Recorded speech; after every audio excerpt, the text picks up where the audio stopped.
my Giovanna Melanin.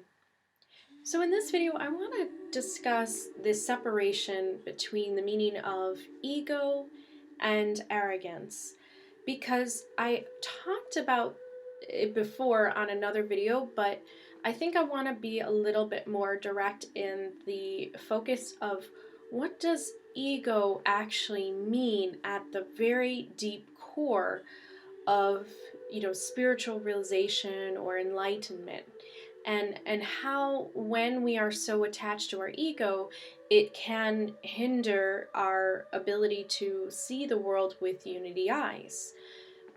So ego, a lot of people confuse for the word arrogance, and they think that when I am particularly using it, and I really never am, because I can't make that judgment or that assumption that somebody would have a large arrogance, but it's more about I can see when somebody is coming from their ego identity that is kind of separating themselves from the whole. Now, the one thing about humanity, about any alien species, any species on a planet, is that you are part of a whole, but you're also individual as well. And so you're part of the whole of the universe as well, but you're individual. What happens is when somebody is purely stuck in their ego state, they are simply thinking about their ego identity. So they are only thinking about what they are, their role on earth, their gender, anything that divides you from another is your ego identity. It is the mask, it is what makes you a different energy or vibration from others. And so when people are stuck within that and they don't extend themselves out to actually attaching themselves to the whole of the universe and realizing their interconnection with others, then that is when they have a hard time accepting others as equal to them. And that's when you get all of these superiority complexes and racism, because those people who are racist or have superiority complexes, white supremacists or black supremacists or whatever you come from, if you think of yourself in only that way, and you actually do see yourself as superior to others, what happens is you are dividing yourself from the whole of the entire universe. And so when I'm speaking about the problems of the ego, or the danger of attaching yourself too much to the ego, that is not about your arrogance, it is not about your self-love, it has nothing to do with your emotions. It is about your sight and your perception of unity and how you are separated or divided from the whole. So what happens is when a civilization reaches the point where everybody is elevated in their consciousness levels, and they live like the elves, or they live like the Pleiadians, or they live like the Syrians, or they live like the Arcturians, it is because every single being on that particular planet or in that particular world, they are able to have their own identity and feel, special or unique from others, and to recognize that, but then also to have that ego be a very thin veil between them and the entire world around them. So the ego does not need to disappear. It does not need to be eliminated in any kind of way. You can have your ego identity, but it needs to be made to be see-through or transparent or moldable or flexible. And when you do that, you can allow yourself to have your identity as well as connect to others. And that is when you stop the idea of racism and superiority complexes and feelings that you are better or you are different, or, what we have in the world today. If everybody went to the level of understanding that you have your ego and you also have your super consciousness as well, And when you're able to tap into that super consciousness, which is the Godhood, which is the God consciousness, that is when you start to see your brothers and your sisters around the world as equal to you and as just as valuable, and their life is just as sacred as yours. And that is when a society starts to live out completely in peace with one another.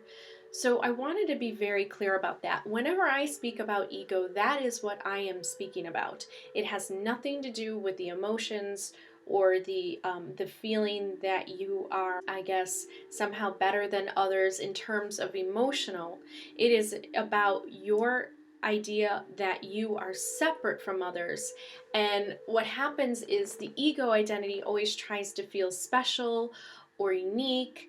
So at times people who are racist or they don't have the knowledge about others, and somehow they feel inferior inside, so they try to bolster themselves up, and in doing so that creates this racism towards others or superiority complex towards others. And so we need to be very clear on that definition, because if everybody is able to have an ego and allow it to be flexible and adjustable and transparent enough where it connects to the whole, then that is when we're going to see definitely a more peaceful, an elevated world. And that is what I am hoping that we can do. And the elves were very good at that. They had their own egos, which was their own individual identities, but they also had a greater connection to the whole. And eventually, that's what they saw with their allegiance to the light and helping out on Middle Earth. And the way also the Elven community operates is they're always kind of looking out for one another. So there is this idea of, I wouldn't say a hive mind, but I would say a connected consciousness within the Elven community. That is really what ego is all about. It is far more than feeling arrogant or feeling like you are above others in any kind of way. It is not being able to connect yourself to the whole. And there is a danger in that, because if a soul lives their entire life with only their ego identity and they never really feel that connection to the whole, um, it's hard in the afterlife to experience that. And that is something that is taught in the Hindu books and also in Buddhism, that really truly what enlightenment means and attaining enlightenment is realizing, as your ego kind of fades away and your identity fades away, that you are connected to a greater source of energy than just you yourself. And that is really the attainment of enlightenment. And that is the place where all your worries, all of your problems and your issues that you yourself hold in your life, they start to fade away as well. So people that have a very thin veil of ego, a very transparent type of ego, they are constantly connected to the whole. And in doing so, that allows them to live a very peaceful, stress free, and easy type of life, because they know deep inside that they are connected to something greater than just their own problems that their personal life has. They are connected to something far more vast and greater. And so it helps them to see their life from a different perspective, from maybe a further back perspective in a sense. And that is really the secret to having a very peaceful and enjoyable life.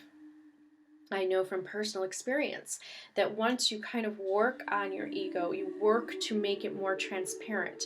So you have this identity, and then you also have this world identity, or you have this universal identity as well attached to your ego.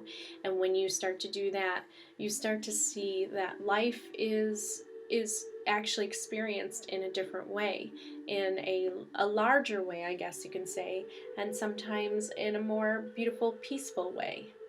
So that is really what I am talking about when I speak about the ego.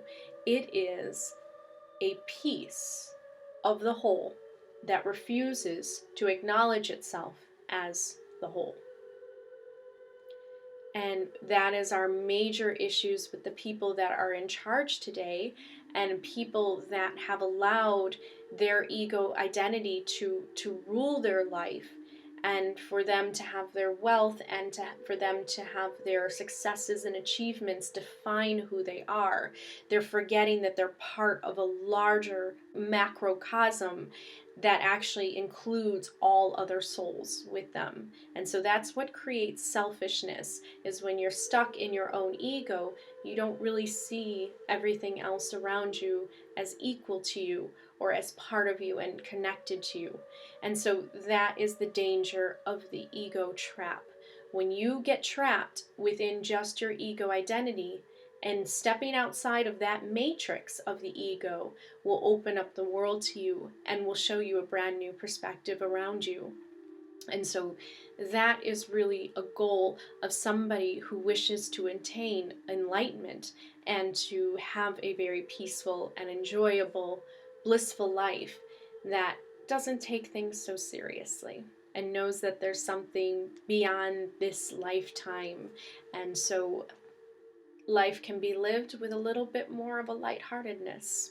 So I hope that that gave you more clarity into the idea of ego versus the whole and unity consciousness, and how it's really important for every single human to try to work on making that ego very transparent within you. And I wish that all for everybody, because I promise you, as soon as you do, your life changes and things are just a little bit different and a little bit more less stressful, and you see things from another point of view that you may have not been able to stuck within your ego identity.